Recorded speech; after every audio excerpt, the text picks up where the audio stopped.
Crime બ્રાન્ચની ટીમે patrolling દરમિયાન બાતમીના આધારે ટાટા યોદ્ધા પિકઅપ ટેમ્પોમાં કાંદાની ગુણીની આડમાં દારૂની હેરાફેરીને ઝડપી પાડી બે ખેપિયાની ધરપકડ કરી છે।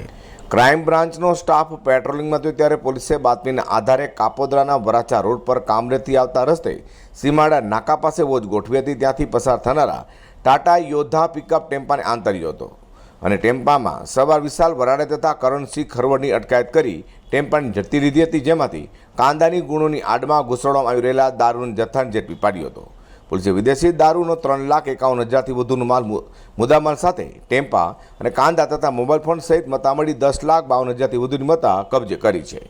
આરોપીની પૂછપરછ કરતા કબૂલાત કરી હતી કે ગોડાદરા દેવદ રોડ ખાતે રહેતા રાજારામ ઉર્ફે રાજુ ગેંડો પવને આપવા માટે વિદેશી દારૂ આરોપી રાજુ સોનીને મોકલાવ્યો હતો, જેથી રાજુ સોની અને રાજારામ ઉર્ફે રાજુ ગેંડાને પોલીસે વોન્ટેડ જાહેર કરી લાખો રૂપિયાની મત્તા કબજે કરી કાયદેસરની કાર્યવાહી ધરી છે।